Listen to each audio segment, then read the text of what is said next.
Okay, our first presentation this afternoon is going to be the relationship between network security and spam. And I'm sure some of you probably get as much spam as you do real mail and are probably very interested in how AOL is combating this. So I'd like to introduce Carl Hutzler, who's been at AOL for about 3 years.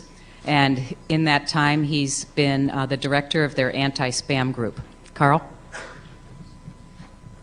Thank you. I want to just start off and apologize for the artwork here. I couldn't figure out how to get rid of it. If I would have taken it off. So my apologies. I wanted to thank this group in particular for inviting me. I am not a network engineer, and when I talk to some of the people at the breaks in this crowd, I really feel like I'm overwhelmed with the amount of knowledge that's out here that just completely goes over the top of my head. But I do want to thank you guys for allowing me to talk for a couple of minutes about a problem that I think overlaps both of our areas of expertise. Just a quick couple of numbers that are interesting. AOL currently blocks about 80% of the mail that's attempted at our front door. Some days more, some days less. Some days up to 2.5 billion a day, which is an actually astronomical number from anybody's point of view. The number of emails has doubled pretty much every year for the last 6 years. And of course our members not only complain about it because of the fact that it's in their inbox, something that they have to go through, but of course some of it is more on the questionable content side of things. This is a graph that shows just a little bit in terms of over the last year and a half or so how much mail has been attempted, which is the red bar line, versus the blue line, which is how much mail we actually deliver to our membership. And you can see how much that's gone up over time. Sorry if you can't read the scale. The top of that shows about 2 billion or so that are attempted each day. For those of you who track spammers, there's a pretty simple formula for what they're trying to achieve. It basically comes down to the number of emails they can send and the number of recipients on those emails, and then multiplying that by one of two methods, either the number of IP addresses they have available to them or the number of accounts, if perhaps they're on a free email service or something like that, the amount of messages they can send per account. Most spammers are trying to send at least 1 million, maybe 50 to 100 million of these a day. We've got a lot of amazing controls and amazing technologies, from DNS blacklists that I'm sure a lot of people use, to some homegrown technologies at AOL where we limit how much people can send per IP, per account, per hour, per minute, yet we still see people able to get by that, and we're going to talk about some of the reasons, or some of the ways that they do that, specifically with IP addresses and specifically with networks, which this crowd obviously knows a lot about. And I mentioned a couple things that you can go off of to block spam. You can look at envelope information, such as the IP address. You can look for known bad senders. You can look for good-bad recipient ratios. But as we all know, this has not been enough. Even some of the content filters, Bayesian filters and so forth, that are were talked about in the press a whole lot, that were extremely effective on day one, seem to be falling short in a few ways. A majority of today's spam can simply be traced to network and or application security issues. Pretty much every technique that the spammers are using right now to get into AOL is exploiting a security hole. It's pretty impressive. And I've listed a few up here. The first two in bold, IP space hijacking and malware virus-infected PCs, I'm going to talk about in a little more detail today. But there's certainly some other techniques out there, misconfigured proxies and open relays, registration systems that allow people to get millions of accounts fraudulently, are sort of other techniques that are available. So IP space hijacking. And as I go through this, I'm mostly going to describe what we see and some examples. I actually don't have solutions. I'm looking for a good question and answer session at the end of this, and maybe some hallway discussions outside on some ways that we can go about preventing this type of activity. The example here just shows an IP range that was owned by a company that perhaps went out of business. Someone came in and maybe socially engineered their upstream to send them maybe a piece of letterhead that looked like the company, said, yep, that's me, haven't been using it for a while, that's my IP space. That then gets transferred and routed to that particular individual, and they can then use those IPs for, you know, days, months, whatever it takes until enough of the ISPs like AOL realize what's going on and have them blocked. The things that we're interested in determining is how does a hacker actually steal this IP space in the first place? We've heard some rumors that they can do it without even doing the social engineering part of it. They can simply, if they have enough access to certain level routers in the network, they can actually just insert routes into the network and say, these are mine. Some spammers, we believe, are even doing this just for a few hours on each IP address. That's all they get out of it. So understanding how they do it is one thing. If we can't figure out a way to, you know, absolutely secure the network, how can we detect this behavior, you know, as close as possible to when it happens and know that something fishy is going on with a certain class, you know, /24 or larger space?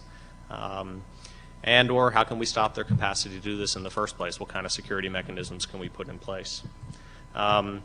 This stuff is out there. Hackers are doing it. The spammers aren't really intelligent enough. The hackers are out there compromising the stuff. Some of them are being sold on eBay and through other backdoor avenues. This is a Class B 6/16 for $6,800. I think it went up over $10,000 before it was actually sold. So, and this happens quite a bit. We've even seen stories recently of people who are actually still using their IP space and had it sort of stolen out from their existence. Maybe they were using it on an internal network that wasn't public, but someone went and took the public space from them. Obviously, going after these criminals on the litigation area and prosecution is a good step, but there's only so much you can do with public policy and federal laws and going after the criminals. There has to be a good technical solution in any of these fronts if we're going to be able to sort of squash this avenue for a spammer to get a hold of IP space. Next topic is compromised and hacked PCs, and the interesting thing is earlier today there was an announcement that this network had a problem in this room. From talking to some of the folks that were working on solving that, we found out that there was actually a couple of like Nazi worms and a few others on PCs in this room that were contributing to the problem. It's a nice intro to a subject because the number of compromised hosts that are out there on the internet today, especially end users, Windows PC users that aren't that advanced, that are on broadband always-on connections, is a huge number. It could be as many as tens of millions of IPs right now that have been compromised. I say 100 million in here. It may not be quite that high, but we have certainly over 100 million IP addresses blocked from connecting to AOL directly. Some of these are people who have hijacked IP space. A great number of those, and increasing every day, are end user PCs that are basically being remote controlled by a third party. Some of the examples of the Trojans, malware, and so forth that have been around for a while. So Big was a very famous one that was specifically sent out there by hackers on behalf of spammers. There are plenty of others. Gem is one that I'm familiar with a lot. It installs an open relay as well as other backdoors that allow a hacker spammer to get into a Windows operating system. They've actually, one interesting article that was in Wired just the other day was the fact that they use these hosts then as proxies for their web server, so you can't even trace route into their web server and see which host it's on and get the network to shut it down. So they're using them all kinds of different ways, not only as relay points, but also to sort of anonymize where their web hosting, where that is actually hosted from. And what do? They can create denial of service attacks. I think we've all been exposed to those. We've seen some of the blacklists that house the IP space for other spam systems to block. Thank you, Bill Gates. We've seen that happen more and more recently. There have been some great grassroots efforts that have been taken down because of denial of service attacks. We've seen some pretty famous blacklists being taken down from Spam House to others because they're fairly effective, and the spammers are starting to get annoyed with the fact that they can't get into these various ISPs. We believe also that people are using these IPs and compromised accounts from these IPs to register fraudulent accounts. We know that for a fact at AOL because we have this problem on our free mail system, but they're also perhaps doing it at eBay and maybe listing a few thousand auctions that you might not get your goods on if you bid on. They're avoiding, essentially, with all these techniques, the ability to find out who it is that's doing it.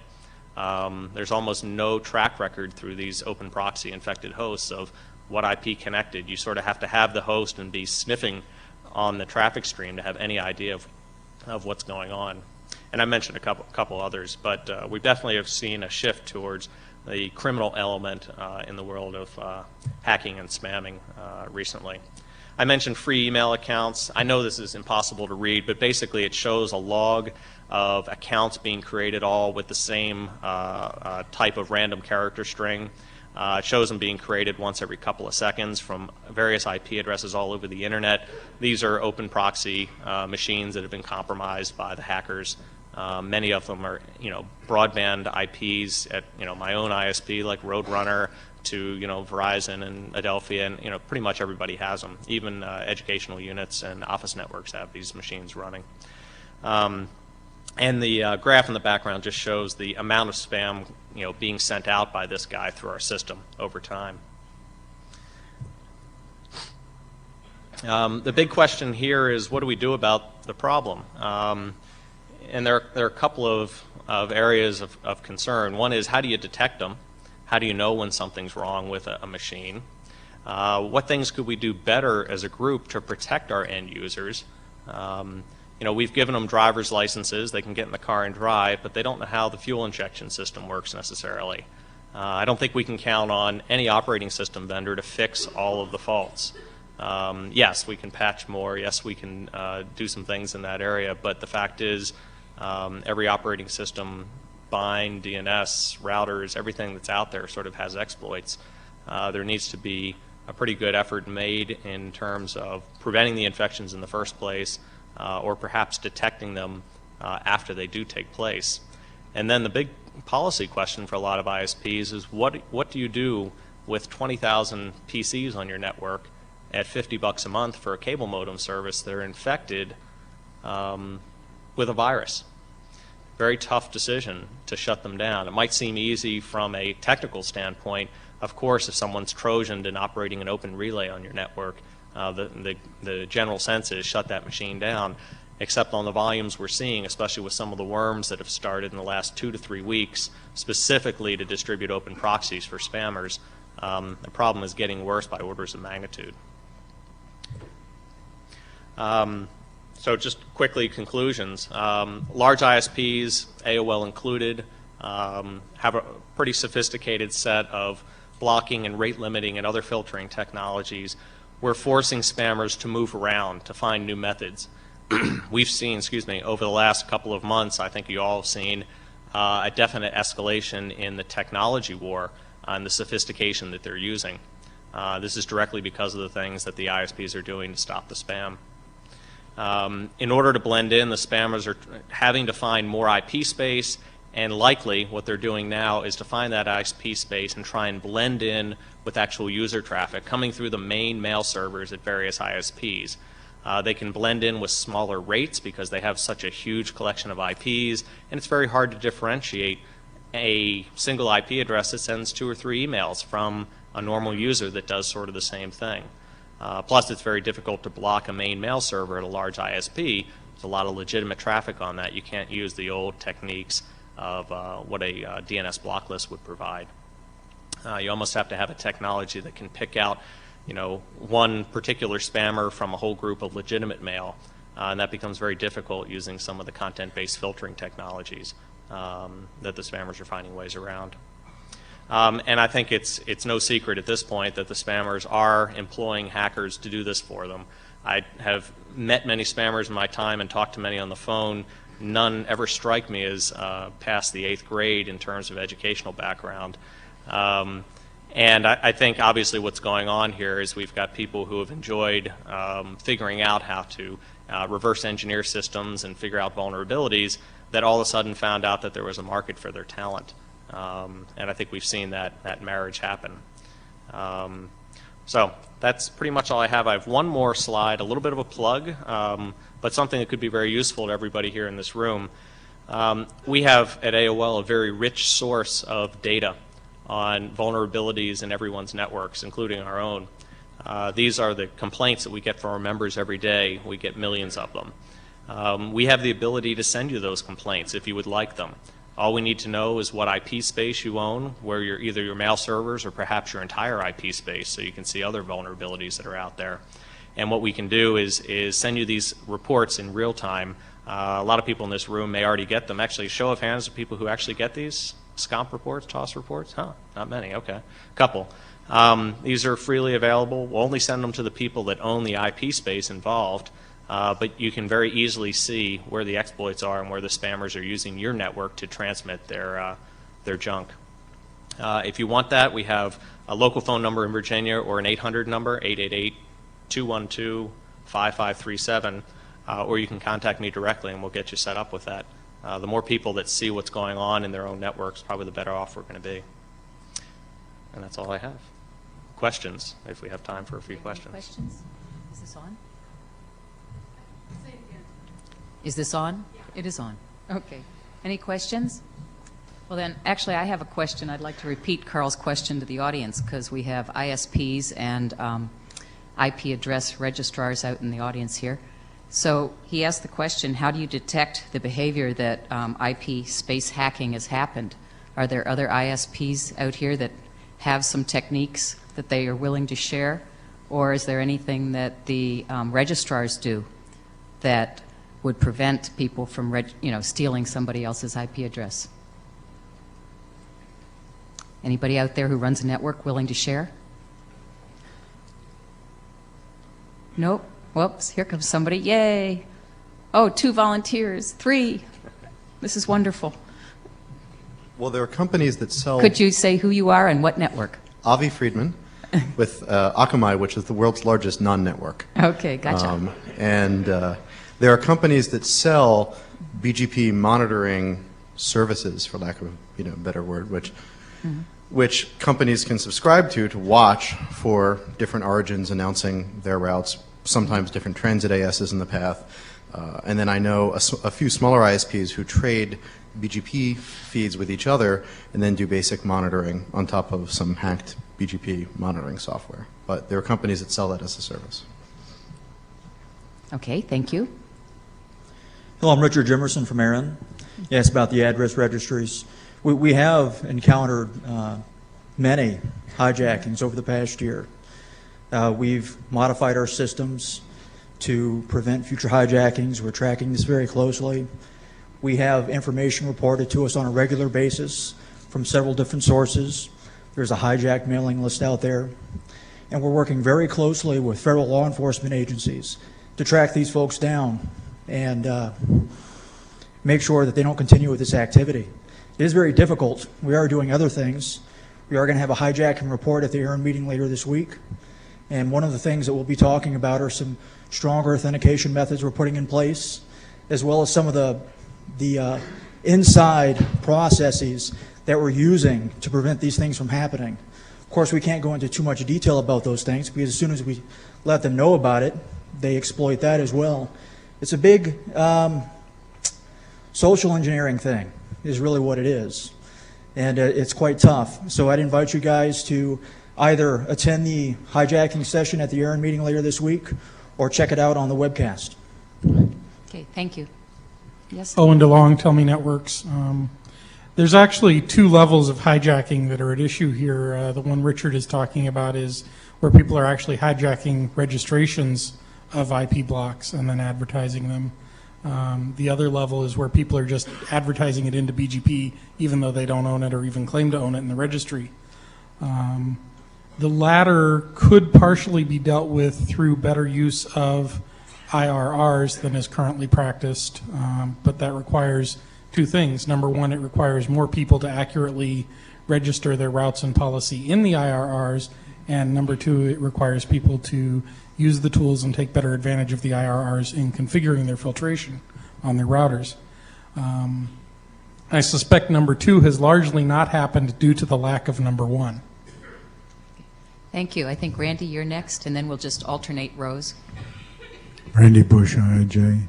In the long run, as the previous person said, there are two parts. One is the registration and ownership of the route and attestation thereof, and that gets back to X509 certs, et cetera. Not so much the hijacking by stealing it from the registry, but being able to tell a router that's a BGP speaker, I own this prefix. And secondly is the protocols between the routers, so that we know that comes from and passes through routers that it's supposed to, and people should remember the secure BGP session from Salt Lake City. And maybe you'll be speaking about this with your panel next, I hope? No. No? Oh, why not? Simple router security?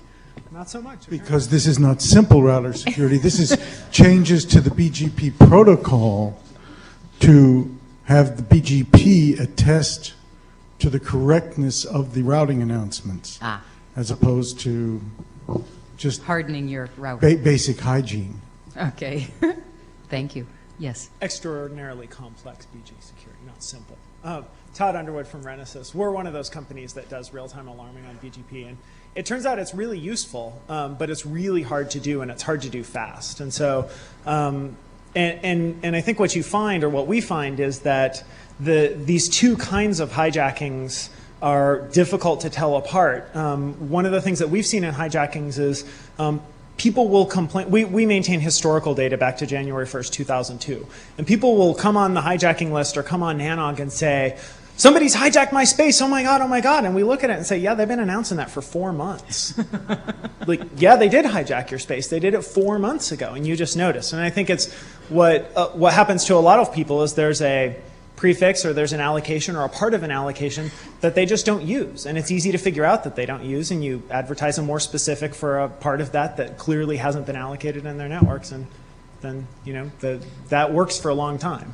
Is there any social engineering needed in order to have access to a certain router at a certain level in the structure of the internet to pull this off? In other words, do you have to have, you know, somebody on the take or somebody you've engineered to sort of trust you, or can you just do it blindly? Is there a way to sort of track back to the guy who actually did this, or shut down that offending ISP from actually connecting to you in the future if they continue that? If you have the history of the announcements, which we do and some other people keep at least reasonably coarse-grained, we keep it at a 1-second level, some people do it at a 24-hour level, but if you have the history of the announcements, certainly announcements are public, right?